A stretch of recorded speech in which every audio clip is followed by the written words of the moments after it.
सरकार बनाने के लिए 272 का आंकड़ा चाहिए और एनडीए के पास 292 से ज्यादा का आंकड़ा है। तो इसमें तो कोई सवाल उठना ही नहीं चाहिए। जो 292 लेके आया है सरकार उसको बनानी चाहिए, या जो 225-30 पे कूद रहे हैं उनको सरकार बनानी चाहिए।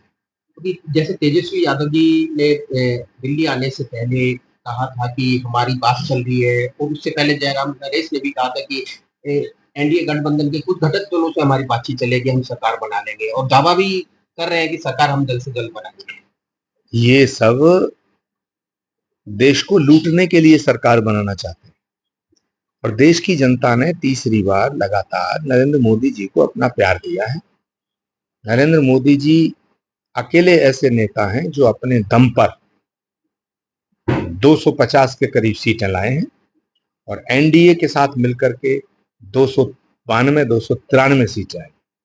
तो क्या 292 सीट लाने वाला सरकार ना बनाए, और ये 20 सीट लाने वाले, 25 सीट लाने वाले, 70 सीट लाने वाले ये सरकार बनाए, 90 सीट लाने वाले सरकार बनाए? तो ये इस सवाल का कोई रिलेवेंस नहीं है। ये सवाल ही अप्रासंगिक है। नरेंद्र मोदी पूरी शक्ति और सामर्थ्य के साथ तीसरी बार प्रधानमंत्री के पद की शपथ लेंगे, और जो गठबंधन के सहयोगी हैं, चाहे वो चंद्रबाबू नायडू हैं, चाहे वो नीतीश कुमार जी हैं, चाहे वो चिराग पासवान हैं, चाहे वो जीतन राम मांझी हैं, ये सब के सब बहुत वरिष्ठ लोग हैं, और ये प्री इलेक्शन अलायंस में हैं।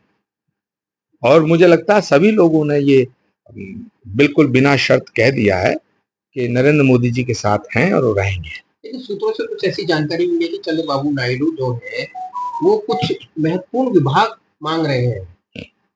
अब ये कौन से सूत्र हैं ये तो मुझे नहीं पता। चंद्रबाबू नायडू जी का कोई बयान आया हो कि मैं कुछ विभाग चाहता हूं, तब तो आप सवाल कर सकते हैं। नीतीश कुमार जी का कोई बयान आया हो कि मुझे ये चाहिए, तब आप सवाल कर सकते हैं। चिराग पासवान का बयान आया हो, तब आप सवाल कर सकते हैं। ये जो सूत्र हैं, ये जो बेकार की बातें हैं, ये वो लोग कर रहे हैं जो इस देश को लूटना चाहते हैं। ये जो गठबंधन के लोग हैं, ये एक चोरों की जमात है। तो ये सवाल वो करवा रहे हैं। उत्तर प्रदेश में जिस प्रकार से बीजेपी पहले चुनावों में 62 सीटें लेके आई और अब तो उसकी कम रही, क्या मुख्य कारण मानते हैं कि क्या मुख्य कारण था? इन दोनों लड़कों की जोड़ी ने कमाल करा।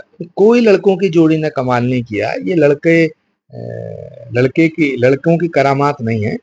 थोड़ा सा अति उत्साह में रहे भारतीय जनता पार्टी वाले, और वोट कम पोल करा पाए। अगर बीजेपी का जो वोट है, मोदी जी का जो वोट है, उसे उत्तर प्रदेश में अच्छी तरह पोल करा लिया होता तो नतीजे कुछ और होते। लेकिन फिर भी जनता का जो आदेश है वो तो जनादेश है, उसे उसको हम स्वीकार करते हैं सभी। अयोध्या के बारे में मतलब एक ट्वीट भी मैंने पढ़ा था कि अयोध्या के अंदर केके भी थी, मंत्रा भी थी, एक धोबी भी था।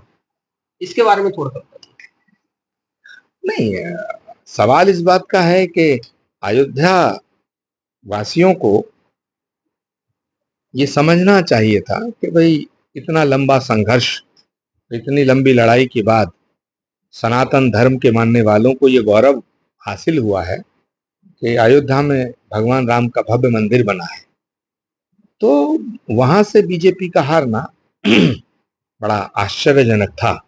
लेकिन फिर मैंने सोचा कि जब भगवान राम थे तब भी वहां मंथरा भी थी, केकई भी थी, और सीता मैया को वनवास दिलाने वाला वो व्यक्ति भी था। तो सवाल है, ये सब भी हिंदू ही थे, और हिंदुओं ने ही भगवान राम को वनवास दिलाया था। तब कोई ना तो मुसलमान था ना कोई ईसाई था। तो ये जो हिंदुओं में विभाजन है, ये एक दिन पतन का कारण बनेगा। अमेठी का हारना और रायबरेली का जीतना भाजपा किस तरह से देखती है और आपका क्या? देखिए, रायबरेली हो या अमेठी हो, ये सब देश के अंदर की कॉन्स्टिट्यूंसी है। तो रायबरेली जो है गांधी परिवार की सीट मानी जाती है, अमेठी भी मानी जाती है। अमेठी के अंदर पिछली बार जब बीजेपी जीती थी और राहुल गांधी हारे थे, तब एक बड़ा सवाल उठा था कि राहुल गांधी जी से इतना अमेठी दूर क्यों हो गई। तो मुझे लगता है कि वो जो दूरी थी वो बीच में वो दूरी दूर हो गई, तो अमेठी में दोबारा कांग्रेस जीत गई। यानी अब जल्द से जल्द प्रधानमंत्री जी शपथ लेंगे। नरेंद्र मोदी जी के अलावा और कौन शपथ लेगा? और कौन है जो इस देश को एक सशक्त नेतृत्व प्रदान कर सकता है? अच्छा, एक आखिरी सवाल कि चुनावों से पहले पाकिस्तान की नजर थी इस चुनाव पर, वो कांग्रेस यानी राहुल गांधी का भी बहुत बढ़ा रहे थे, देखिए, तो उसको लेकर क्या कहेंगे जिस तरीके से रिजल्ट आए? देखिए, पाकिस्तान हो या चीन हो या कोई भी देश हो या देश के भीतर की जो ताकतें हैं, जो भारत को कमजोर होते हुए देखना चाहती हैं, भारत को खंड खंड करना चाहती हैं, वो सब नरेंद्र मोदी को हटाना चाहते हैं। जो भारत को मजबूत होते हुए देखना चाहते हैं, जो भारत को सशक्त देखना चाहते हैं, जो भारत को विश्व गुरु बनते हुए देखना चाहते हैं, वो नरेंद्र मोदी के साथ हैं।